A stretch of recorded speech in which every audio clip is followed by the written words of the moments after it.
na misheni. Kiangalia mahali penasema katika kitabu cha Matendo tunakuta kanisa lililoonekana dhahiri ilikuwa ni kanisa la maombi na lenye mtazamo wa kimisheni, na kwa hivyo ni lenye mvuto maalum kwetu.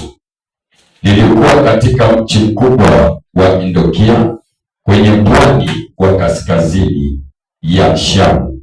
Ilikuwa ni kanisa la